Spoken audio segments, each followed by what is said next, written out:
오늘 보실 말씀은 신약성경 308면에 갈라디아서 5장 1절부터 15절 말씀까지를 제가 한 절 읽고 여러분들 한 절 읽고 교독하며 읽도록 하겠습니다. 갈라디아서 5장 1절부터 15절 말씀입니다. 그리스도께서 우리를 자유롭게 하려고 자유를 주셨으니 그러므로 굳건하게 서서 다시는 종의 멍에를 매지 말라.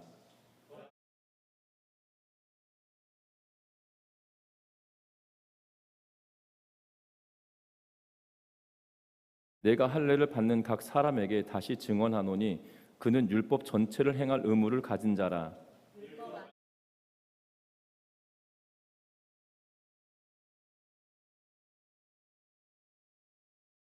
우리가 성령으로 믿음을 따라 의의 소망을 기다리노니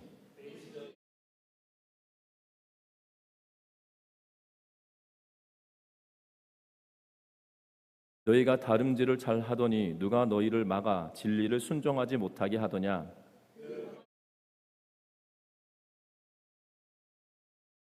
적은 누룩이 온 덩이에 퍼지느니라.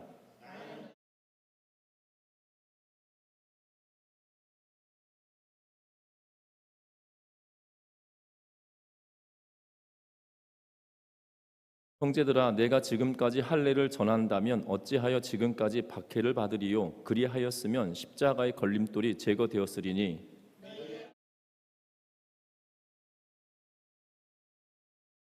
형제들아, 너희가 자유를 위하여 부르심을 입었으나 그러나 그 자유로 육체의 기회를 삼지 말고 오직 사랑으로 서로 종노릇하라.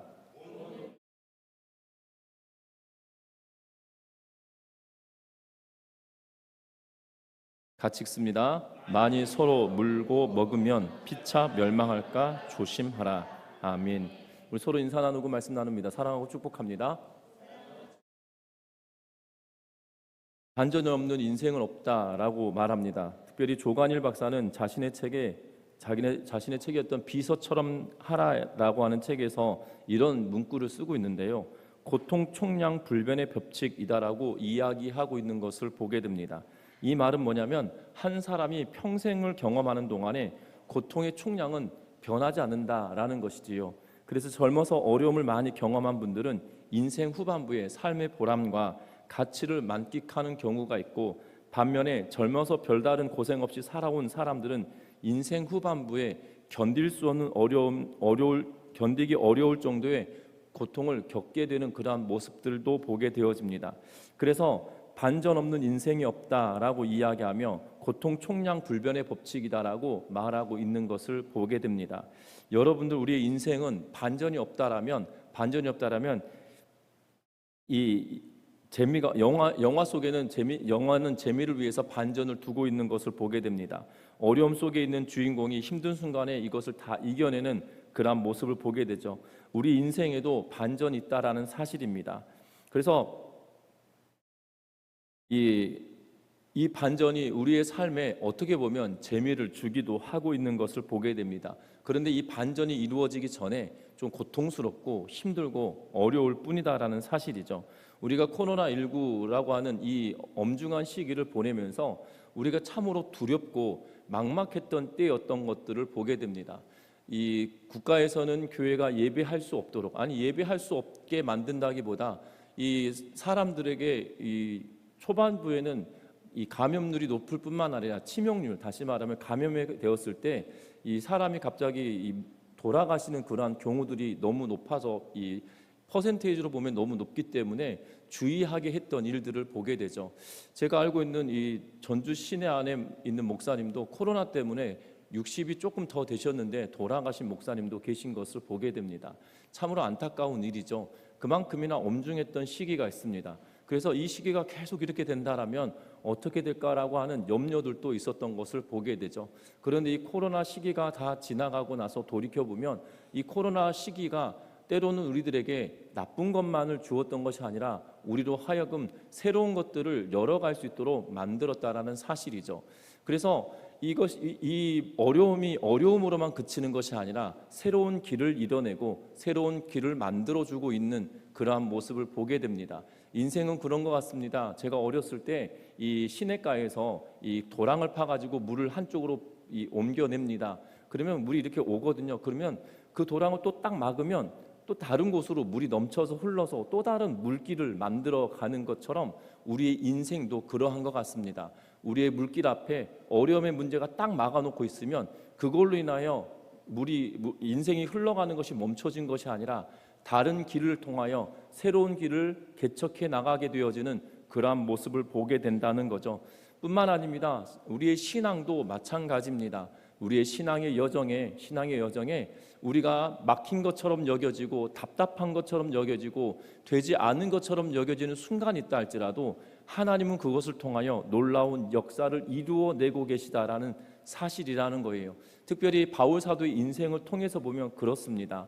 어찌 보면 바울의 인생은 이 출세 가도를 달리고 있었던 인물이었지만 예수 그리스도를 만남으로 말미암아 그의 인생이 세상의 가치의 눈으로 보면 핍박하던 자가 핍박을 당하게 되어지는 상황이 되었잖아요. 그렇기 때문에 세상의 가치나 세상의 눈으로 보면 정말 추락해버린 인생인 것처럼 여겨지나 여러분들 2000년이 지난 지금에까지 바울의 이름이 거론되어지고 있는 모습을 보게 되죠. 여러분들 바울을 핍박하였던 사람들의 이름은 그 누구도 알지 못하지만 바울이 핍박받았음에도 불구하고 바울이라고 하는 이름이 우리들에게까지 지금도 전수되어질 뿐만 아니라 서양의 이름들 가운데 폴이라고 불려지는 이름은 다 바울에서 기인한 것이거든요. 그만큼이나 기억되어지고 있다라는 사실입니다. 분명한 것은 우리의 인생 또한 마찬가지겠죠. 우리가 신앙생활하면서 더디 느껴지고 힘들게 느껴지고 어렵게 느껴진다 할지라도 우리가 바른 길로 걸어가고 믿음의 길을 온전하게 걸어낸다라면 그것을 통하여 하나님은 놀라운 일을 이루어 가신다는 사실들을 믿고 나아가는 은혜가 있으시기를 주의 이름으로 부탁드립니다. 오늘 성경 말씀은 갈라디아서를 계속 보고 있는데요. 갈라디아 교회가 바울 사도가 복음을 전하고 난 이후에 그들의 삶이 하나님의 은혜로 말미암아 놀라운 변화가 있었습니다. 그런데 어느덧 갈라디아 지역에 유대주의적인 생각을 가지고 있는 거짓 교사들에 의하여서 갈라디아 교회 성도들이 복음으로 살아왔던 그들의 인생과 다르게 복음 외에 할례를 받고 율법을 지켜야 구원을 받는다라는 생각이 만연하게 되어졌을 뿐만 아니라 이러한 사실로 인하여서 중간에 이간하는 사람들로 인하여 바울과 갈라디아 교회가 갈라져 있는 모습인 것처럼 비춰지는 것도 보게 되어진다는 거죠. 그 이유가 무엇이냐면 바울은 할례도 받고 율법을 지키던 자가 예수 믿고 우리에게 예수만 알려주고 할례도 율법은 알려주지 않은 나쁜 사람이다라고 여기도록 만드는 그러한 부류의 사람들이 있었던 걸로 보여진다라는 사실입니다. 그러한 그들에게 오늘 말씀을 통하여 다시 한번 이야기하며 종의 멍에를 매지 말라, 다시 말하면 할례와 율법을 다시 한번 매지 말라라고 이야기하며 말하고 있는 그러한 모습을 보게 됩니다. 그래서 오늘 본문의 말씀을 통해서 갈라디아 교회의 성도들만이 아닌 저와 여러분들의 신앙 속에서 신앙생활하는 가운데서도 어찌 보면 우리가 종의 멍에를 매며 살아가고 있는 모습은 아닌지를 살펴보면서 우리가 자유한 삶을 살아가는 우리의 삶이 되어주시기를 주의 이름으로 부탁드립니다. 먼저는 1절 말씀을 같이 다시 한번 읽어봅니다. 1절의 말씀입니다. 그리스도께서 우리를 자유롭게 하려고 자유를 주셨으니 그러므로 굳건하게 서서 다시는 종의 멍에를 매지 말라. 아멘. 우리를 자유롭게 하려고 자유를 주셨다라고 말하면서 자유롭게 하기 위하여 자유를 주셨는데 도리어 지금 갈라디아 교회 성도들은 뭘 하고 있다고 말합니까? 굳건하게 서서 다시 종의 멍에를 매지 말라라는 말은 지금 그들이 어떻게 하고 있다는 거예요? 지금 다시 종의 멍에를 매며 살아가고 있는 모습처럼 보여지기 때문에 종의 모습으로 멍에를 매지 말라고 그들에게 말씀하고 있는 그러한 모습을 보게 됩니다. 여러분들, 우리에게 그리스도께서 우리를 자유롭게 하려고 자유를 주셨다라는 말은 다시 우리가 쉽게 이해할 수 있는 방법은 그리스도께서 우리를 자유롭게 하시기 위하여 우리에게 믿음을 주셨다라고 말을 해도 이렇게 의역을 하더라도 괜찮을 것 같습니다. 왜냐하면 예수 그리스도를 믿음으로 말미암아 우리에게 자유를 허락하여 주셨기 때문이라는 사실입니다. 복음으로 말미암아 우리가 구원의 은혜를 경험하게 되어졌고 복음으로 인하여서 구원의 기쁨을 우리가 만끽하게 되어졌다는 사실이죠. 복음으로 인하여 하나님의 자녀가 되었다라는 사실을 보면 우리는 기뻐하지 않을 수가 없다라는 사실입니다. 그런데 지금 하나님의 자녀가 되고 예수 그리스도를 믿음으로 말미암아 죄의 종로로 타였던 우리가 해방되었음에도 불구하고 지금 다시 죄의 종 멍에를 매게 되는 그러한 상황으로 가고 있는 그러한 모습을 보게 된다는 겁니다. 바울은 그들에게, 이 갈라디아 교회 성도들에게 당부하는 것이 있죠. 오늘 1절에 보니까 굳건하게 서서라고 이야기하고 있는 것을 보게 됩니다. 이 해방된 상태, 다시 말하면 하나님의 자녀로 자유롭게 살아가는 것을 유지하기 위한 방편이 있다라면 다른 것이 아니라 굳건하게 선다라는 사실입니다. 굳건하게 선다라는 사실이에요. 어디에 굳건하게 서야겠습니까? 다른 데 굳건하게 서는 것이 아닙니다. 여러분들 질퍽한 이 뻘땅에 여러분들 똑바로 굳건하게 서 있는다는 것이 쉬운 일이시던가요? 결단코 그러지 않거든요. 제가 어렸을 때 이쪽 서해안으로 가면 모래사장보다도 뻘이 많은 지역을 보게 되잖아요. 어렸을 때는 뭣도 모르고 그냥 뻘땅에 쑥 들어갔다가 이 물이 들어오는 속도보다 뻘에서 제가 걸어 나온 속도가 느려서 한번 깜짝 놀랐던 경험이 있습니다. 그래서 어른들이 막 데리고 뛰었던 그런 기억이 나는데요. 물이 들어오는 속도가 얼마나 빠른지 저는 평생에 살다 이 밀물과 썰물이 이렇게 빠른지 몰랐거든요. 어찌 됐든지 간에 이 굳건하게 서서 버틴다는 것이 쉽지 않습니다. 작은 물건, 무거운 물건 하나만 있더라도 뻘땅에서는 발 하나 빼기가 어려운 것 같아요. 그런데 오늘 여기서 굳건하게 서라라고 말하면서 뭐라고 이야기합니까? 그리스도께서 우리를 자유롭게 하려고 자유를 주셨으니 라는 말은 결국 우리를 믿음으로 말미암아 자유롭게 하고 믿음으로 말미암아 의에 이르게 하셨기에 무엇을 기초로 하는 겁니까? 믿음이 우리로 하여금 굳건하게 서게 만드는데 그 믿음은 다른 것이 아니라는 거예요. 예수 그리스도 터 위에 우리가 굳건하게 서야 된다라는 사실입니다. 예수께서 나를 위해 십자가에 죽으시고 그분이 하나님이신 것을 증명한 사건이 부활의 사건이거든요. 하나님이신 그분이 나를 위해서 십자가를 지심으로 나의 죄가 죄 사해졌다라는 사실을 우리가 무엇으로 알 수 있냐면 그냥 십자가 사건으로만 알 수 있는 것이 아니라 예수님이 부활함으로 말미암아 그분이 하나님이신 것을 증명하는 사건이거든요. 그래서 예수 그리스도의 죽으심과 부활하심은 하나로 묶여져 있는 그러한 일이라는, 하나로 묶여져 있다라는 사실이에요. 그것을 바탕으로, 그것을 기초로 그 위에 든든하게 서가는 우리 믿음의 성도님들 되시기를 주의 이름으로 부탁드립니다. 또 하나 뭐를 이야기합니까? 오늘 보니까 다시 종의 멍에를 매지 말라라고 이야기하고 있는 것을 보게 되죠.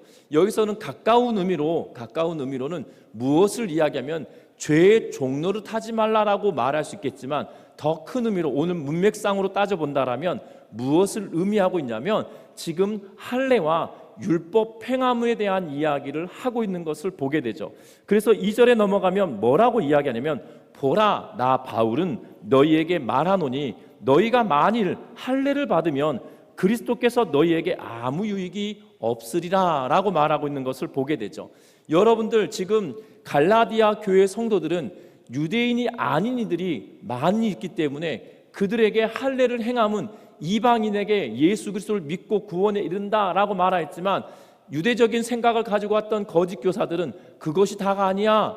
할례를 받고 율법을 행해야 유대인이 되고 그리고 예수를 하나님의 자녀가 되는 은혜를 경험하게 된다라고 하며 가르쳤다는 거죠. 그런데 바울은 지금 뭐라고 이야기하냐면 이 할례를 받는다라면 그리스도께서 너희에게 아무런 유익이 없다라고 지금 말하고 있는 것을 보게 된다는 거예요. 여러분들 왜 할례 받음 자체가 지금 갈라디아 교회 성도들에게 예수 그리스도와 관계없는 것이 아무 유익이 없는 거다라고 이야기하고 있는 걸까요? 그것은 다른 것이 아니라 전제가 다르기 때문이에요. 지금 몸에 할례를 행함은 무슨 의도를 가지고 할례를 행한 겁니까? 내가 할례를 받음으로 말미암아 구원에 이른다라고 생각하는 전제가 깔려 있는 거죠. 예수 그리스도의 죽으심과 부활하심을 믿음으로 말미암아 하나님의 자녀가 된다는 전제는 믿음으로 말미암아 오직 의인은 믿음으로 말미암아 산다라고 고백하였던 말씀을 붙들어서 믿음으로 인하여 하나님의 자녀가 되었다. 예수 그리스도의 핏값에 의하여 내 모든 죄가 사하여졌고 하나님이 그 핏값으로 말미암아 나를 의롭다 여겨주셨다는 사실을 믿는 것이 바로 예수 그리스도의 관계에 있는 것인데, 그것이 아니라 할례를 행함으로 내가 육체적으로 하나님의 자녀가 되었다라는 생각을 갖게 하기 때문에 율법을 통하여 구원에 이르게 된다라는 생각을 가지고 있기 때문에 전제가 다른 거예요. 그래서 예수 그리스도와 상관없는 것처럼 여겨지는 이유는 전제가 다르니 결과가 다를 수밖에 없다라는 사실입니다. 쉽게 말하면 이런 겁니다. 상추씨라고 심었는데 배추씨였으면 거기서 나오는 것은 뭘까요? 배추거든요. 전제가 다른 거예요. 상추씨라고 심었으면 상추씨를 심어야 되는 거거든요. 그런데 상추씨를 심는다고 해놓고 배추씨를 심어 놓으면 그것이 배추가 나오지 상추가 절대로 나올 수 없거든요. 전제가 다른, 시작이 다른 거예요. 그래서 이 그리스도가 너희들에게 아무런 유익이 없다. 그럼 복음이 지금 율법을 행하고 할례를 행함으로 말미암아 예수 그리스도를 알아가는 것과 전혀 상관이 없다는 거죠. 율법을 통하여 할례를 행함으로 말미암아 구원에 이른다라면 여러분들 유대인들이 바벨론 포로 가야 될 이유가 없어요. 여러분 유대인들이 바벨론 포로에 갈 이유가 없습니다. 이사야 시대에 이스라엘 백성들, 유다 백성들이 예배를 안 드렸나요? 그렇지 않거든요. 성전에 때마다, 절기 때마다, 월삭 때마다, 안식일마다 하나님께 예배했던 그들이에요. 그런데 하나님은 뭐라고 하시냐면 너희들이 바치는 이 예물은 가증스러운 것이다. 여기서 가증하다는 단어가 어떤 의미냐면 여러분들 토해 놓은 거, 토사물이라고 하잖아요. 그것을 바라보고 있는 그 모양을 말하거든요. 여러분들 토사물을 바라볼 때 여러분들 기쁜 마음으로 막 스마일하면서 웃으면서 보시나요? 저는 이렇게 그 비위가 약해서 그런지 모르겠지만 그 토사물의 냄새만 맡아도 막 제 속이 울렁울렁거리고 막 되게 싫거든요. 지금 그런 상황이에요. 이 이스라엘 백성들이 예배했는데 하나님은 그것이 토사물 같다라고 말씀을 하시고 너희는 성전에 마당만 밟을 뿐이다라고 이야기하시며 그들의 제사를 받지 않겠다라고 말씀하고 계시는 모습을 보게 되죠. 여러분들 율법을 행하고 할례를 행했다라면 유대인들은 바벨론 포로로 끌려갈 이유가 없어요. 또한 예수님께서 이 땅에 오셔서 회칠한 무덤 같은 자들이다라고 이야기하며 그들을 질책하실 이유가 없었다라는 사실입니다. 분명한 것은 할례를 행하고 율법을 지킴으로 말미암아 구원에 이른 것이 아니라 율법은 우리가 죄인이라는 사실을 깨닫고 하나님의 은혜를 찾게 만드는 도구일 불과하다는 거예요. 그런데 그것 도구였음에도 불구하고 죄인 된 것을 깨닫게 함으로 그들이 하나님께 예배할 때 전심으로 예배하게 만드는 도구가 율법이었는데 어느덧 그들은 율법을 구원의 도구로 생각하며 구원에 이르는 방편이라고 생각하기 때문에 전제가 다르다라는 사실입니다. 저와 여러분들도 마찬가지예요. 신앙생활할 때 예수 그리스도를 경험하고 내가 인격적으로 하나님을 알게 되면 우리의 마음속에 가장 먼저 새겨지는 것이 뭐냐면 내가 죄인이라는 것을 깨닫게 된다는 거예요. 내가 용서받을 수 없는 죄인이라는 사실이 깨달아짐으로 말미암아 하나님의 은혜를 사모하게 되고 예수 그리스도만이 나의 유일한 구원자이심을 고백하게 되어진다는 거죠. 그런데 어느덧 신앙생활 해가며 시간이 지나면 지날수록 그 은혜와 감격이 우리에게 사라져가고 우리에게 채워진 것이 무엇이냐면 어느덧 규격화되어져 있는 신앙생활, 어느덧 내가 이렇게 행해야 내가 옳은 것처럼 여겨지는 규격화된 신앙생활이 바른 것이냐 생각하는데 절대로 그렇지 않다라는 거예요. 우리에게 요구하고 있는 바울의 요구는 뭐냐면 날마다 예수 그리스도의 사랑에 힘입어 날마다 새로워지고 날마다 자유함을 누리는 것을 경험하라고 우리에게 말씀하고 있다는 것에 주목하는 우리 모든 성도님들 되시기를 주의 이름으로 부탁드립니다. 더불어 오늘 성경은 뭐라고 이야기하냐면 5절 말씀 같이 한번 읽어봅니다. 5절과 6절 말씀 같이 읽습니다. 우리가 성령으로 믿음을 따라 의의 소망을 기다리노니 그리스도 예수 안에서 할례나 무할례나 효력이 없으되 사랑으로서 역사하는 믿음뿐이니라. 아멘.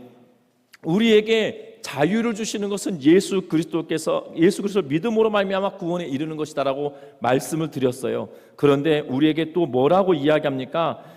5절에 보니까 우리가 성령으로 믿음을 따라 의의 소망을 기다리노니 라고 말하고 있는 것을 보게 되죠. 왜 성령으로 믿음을 따라라고 이야기하고 있는 것일까요? 여러분들 성령이 우리 안에 있지 않으면 하나님을 아바 아버지로 고백할 수 없어요. 성령께서 우리에게 오셔서 하는 역할이 있습니다. 성령께서 이 땅에 오셔서 우리에게 하시는 역할이 있는데 그것이 무엇이냐면 예수님께서 이 다락방 강화라고 다락방에서 말씀하신 설교하신 내용이다라고 해서 요한복음 14장 이후부터 말씀하고 있는 내용이 다락방 강화다라고 표현을 하는데 그 가운데 성령에 관한 이야기가 기록되어져 있어요. 그곳에 성령에 대해서 뭐라고 이야기하냐면 성령은 우리 눈에 보이지 않을 거다. 보이지 않는 그분이 우리에게 오시면 뭐라고 이야기하시냐면 예수께서 가르치신 말씀을 깨닫게 하고 기억나게 하는 자다라고 하며 말씀하고 있는 모습을 보게 되어져요. 다시 말하면 성령이 우리 안에 있기에 예수 그리스도께서 나를 위해 이 땅에 오셨고 하나님의 사랑에 힘입어 그분을 죽이시기까지 나를 사랑하셨다는 사실이 믿어지게 하고 그것을 확실하게 믿게 하시는 은혜가 있다는 거죠. 그 말씀이 내 마음에 믿어진다는 것은 내가 그것을 깨닫게 된다는 것은 성령이 내 안에 있기 때문에 가능하다는 거예요. 그래서 성령으로 인하여서 성령으로 믿음을 따라 뭐에 이른다고요? 의의 소망을 기다린다라고 말하고 있는 것을 보게 됩니다.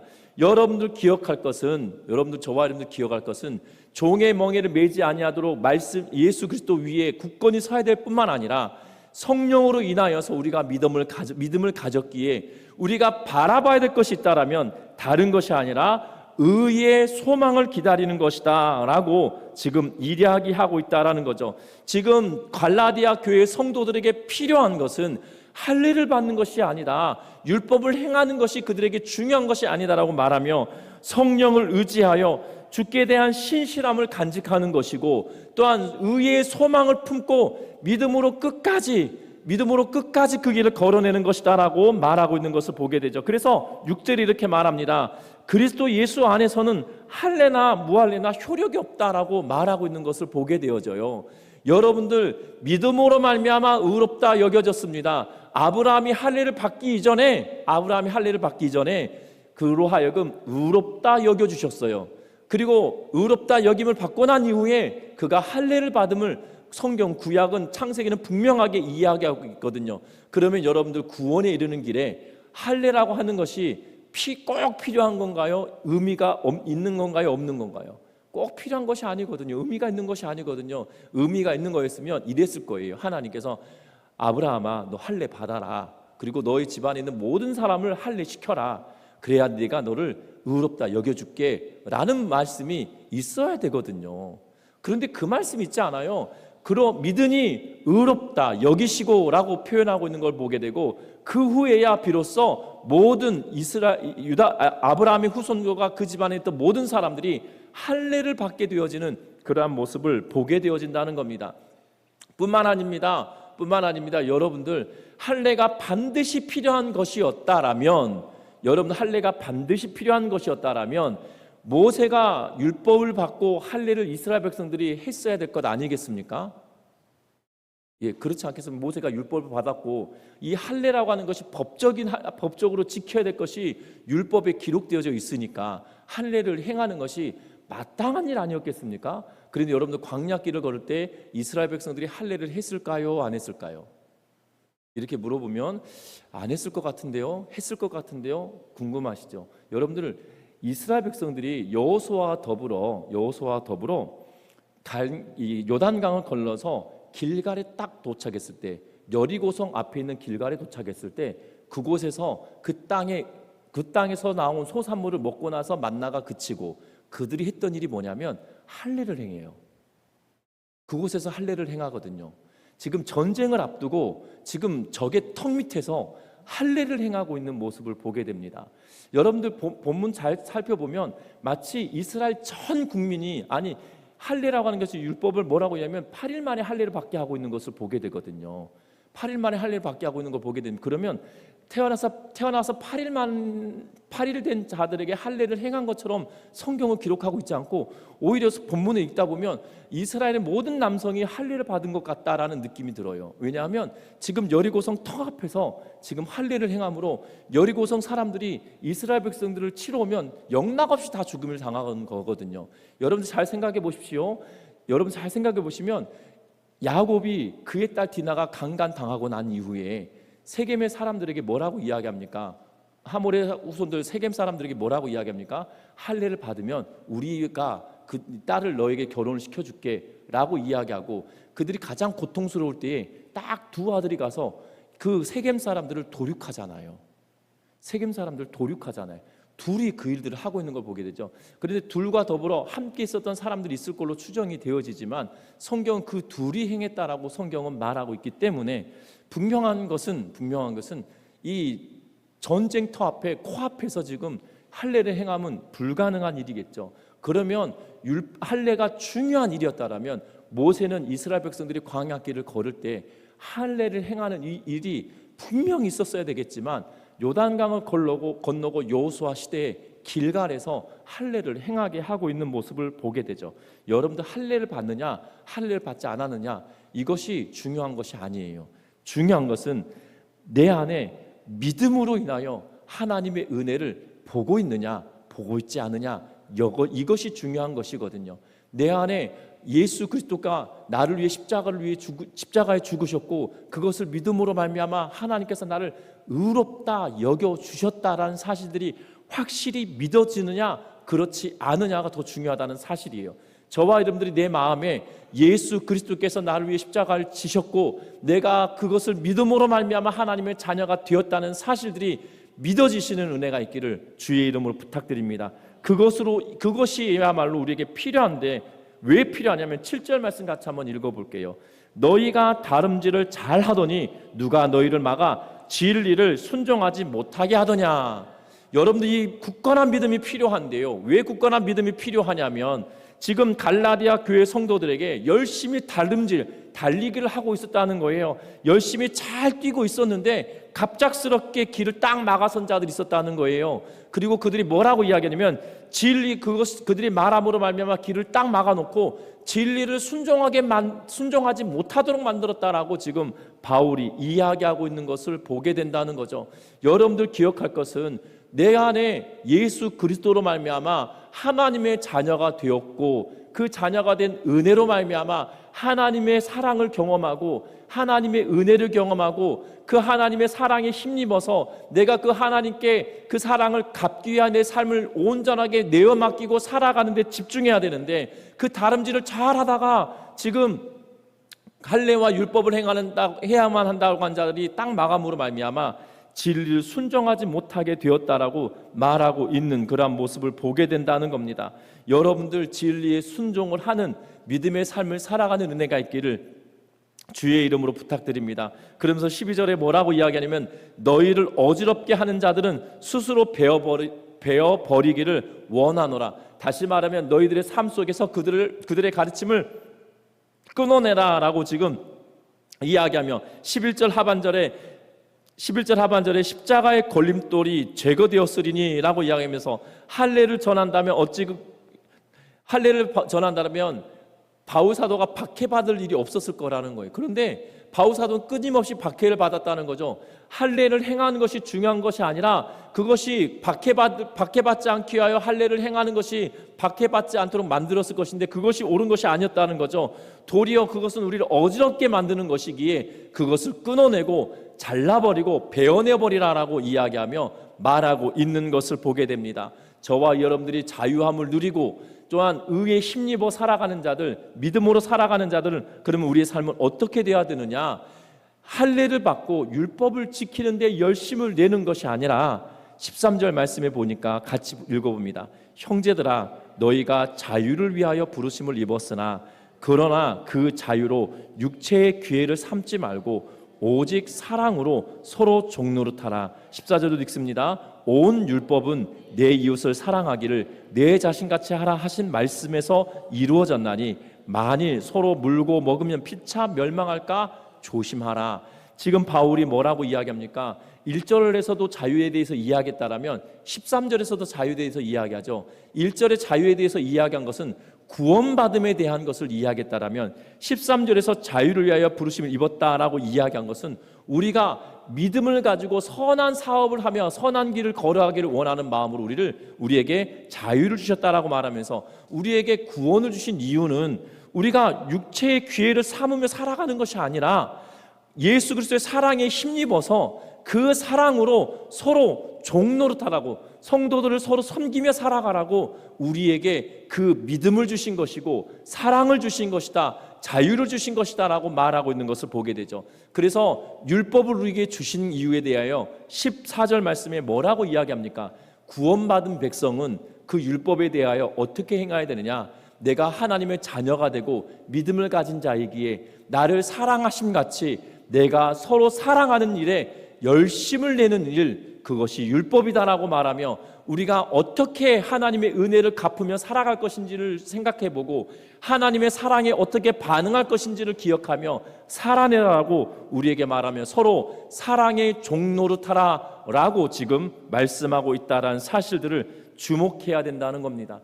여러분도 우리의 신앙의 여정에 우리가 어느덧 율법처럼 우리가 견고해져가는 우리의 습관이 있다라면 그것을 과감히 깨트려내는 은혜가 있으시기를 주의 이름으로 부탁드립니다. 내가 하나님의 사랑을 경험했으면 그 사랑받은 자가 서로 사랑하는 은혜가 있으시기를 주의 이름으로 부탁합니다. 서로 사랑할 때 우리 안에 많은 열매를 주시겠다라고 요한복음 15장에 말씀하시죠. 또 서로 사랑할 때 너희가 내 제자가 되겠다라고 요한복음 15장에서 분명하게 말씀하고 계시는 것을 보게 됩니다.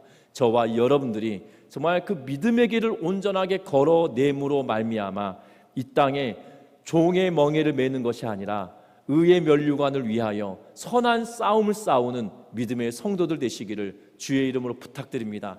정말 우리가 집중해야 될 것이 무엇인지를 기억하면서 집중해야 될 것에 집중하며 우리가 살아가는 우리 모든 성도들 되어서 율법의 종로듯이 아니라 율법을 통하여 하나님께서 나를 구원시키신 그 하나님의 은혜를 율법을 통하여 깨닫는 것이 아니라 율법을 하나님이 기뻐하시는 대로 사용하는 도구가 되는 은혜가 있으시기를, 구원의 도구가 아니라 그 사랑을 베풀며 하나님의 사랑을 증거하는데 그 도구가 되어진 은혜가 있기를 주의 이름으로 부탁드립니다. 그래서 예수 그리스도의 십자가로 우리를 예수께서 섬겨주셨기에 저와 여러분들도 그 십자가의 사랑에 힘입어 서로 섬기며 사랑을 나누며 사랑을 베풀며 살아가는 우리 모두가 되어지시기를 주의 이름으로 부탁드립니다. 기도합니다.